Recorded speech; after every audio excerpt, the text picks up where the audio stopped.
Hello, dear friends. Thank you so very much for joining me this moment by clicking this video and showing your interest to watch this video.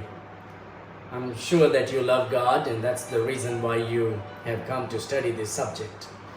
I'd like to talk to you today and share with you what I know from the Bible regarding how Apostle Paul deals in regard to Christians who commit sin.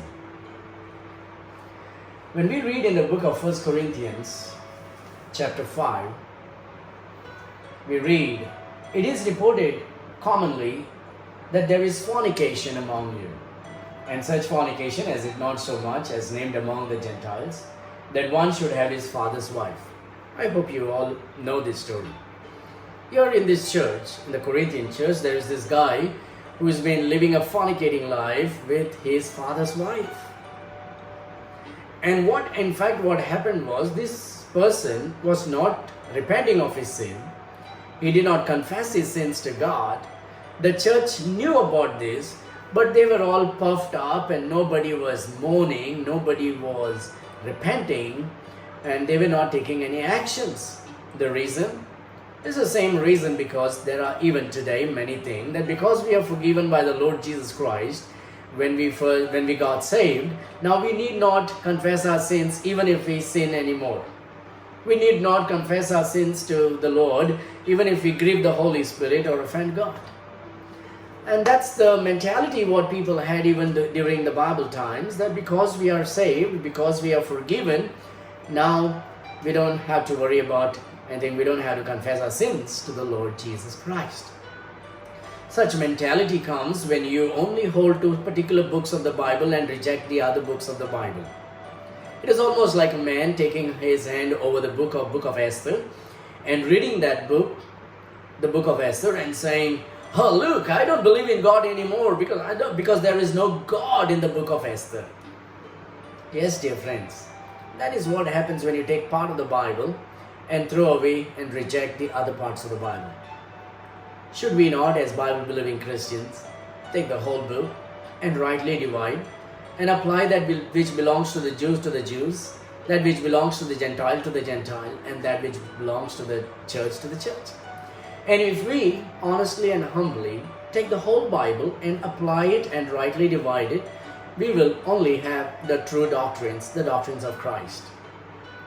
And we will be fine with that. But when we take away only 12 books and hold on to that and reject the others, then we fall into a dire problem, a very big problem. And the problem is pride, ignorance, arrogance, and not willing to be corrected. Now here you understand what Apostle Paul did, because these people were not mourning, not repenting. They were puffed up, they were proud. And Apostle Paul was not happy with that. In fact, Apostle Paul writes in verse number 2, "Ye are puffed up, and have not rather mourned, that he that has done this deed might be taken away from among you." Now, if he is already forgiven and sin, why should he even be taken away? Right? Forget it. God has already forgiven him. No. He has to be taken away because he is not willing to repent. He is not willing to ask God for forgiveness. He is living in such a continual sin. This guy was in the church. He was living in sin. Now you can say he was not saved. Now you'll have to say that and add to the word of God.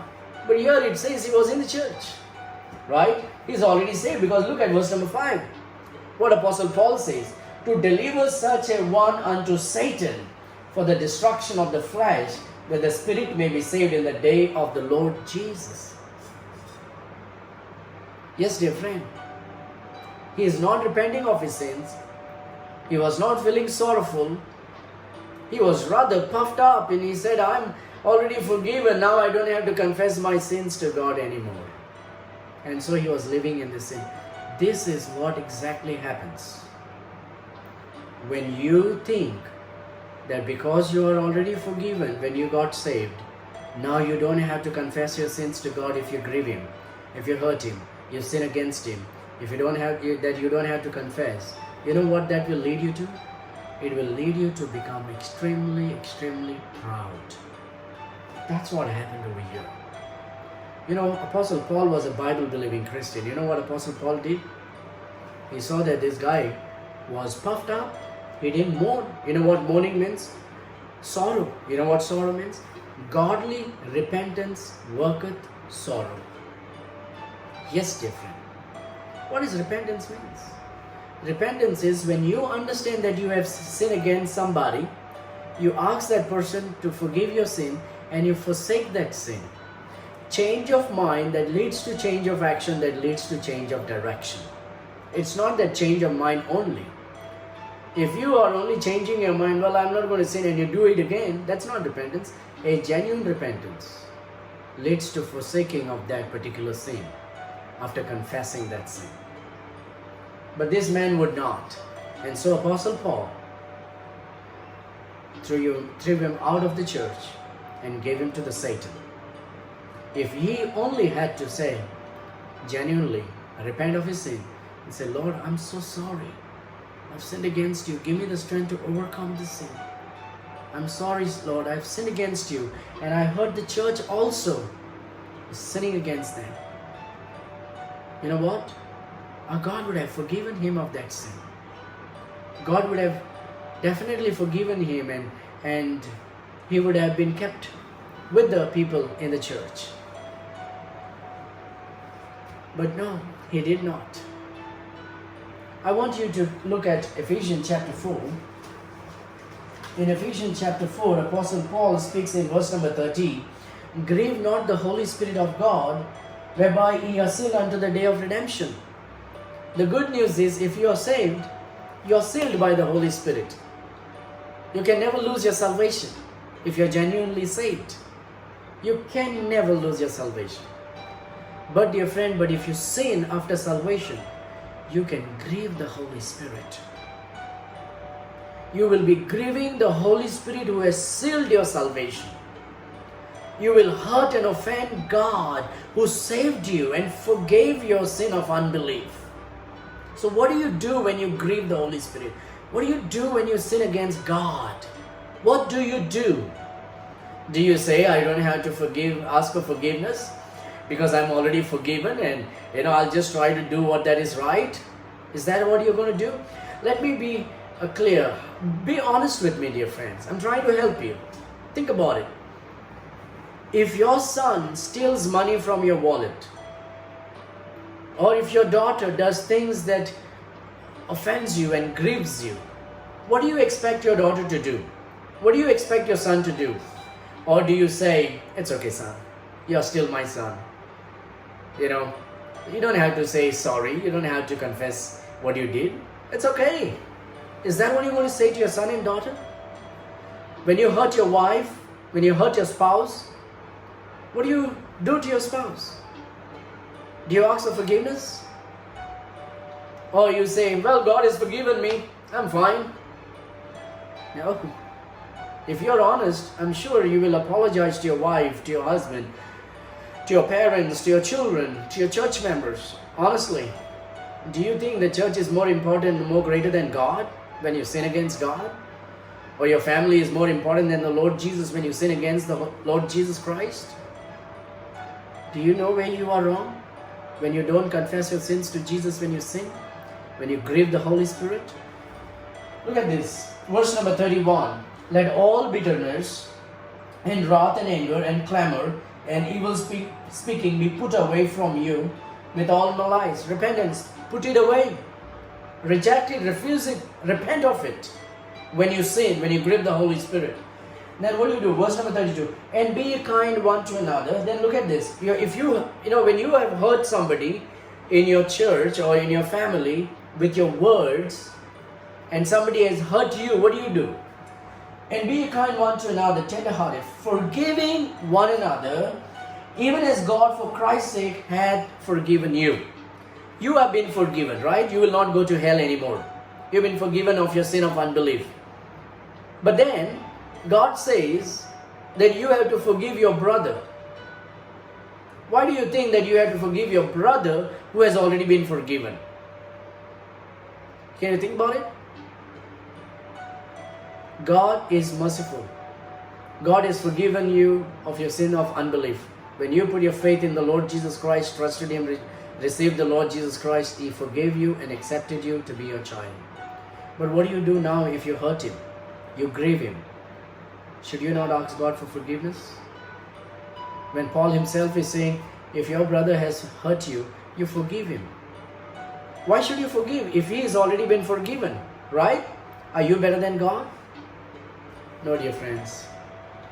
That's why we need the whole Bible. That's why we need the whole Bible. When you hurt God, when you grieve the Holy Spirit, when you sin against the Lord Jesus Christ, even after you have been saved and you are sealed unto the day of redemption, and you still sin, what do you do when you sin? That's why we need the rest of the Bible books also. And the Holy Spirit gave to John to write what Apostle Paul did not write. In 1 John chapter 1 verse number 9.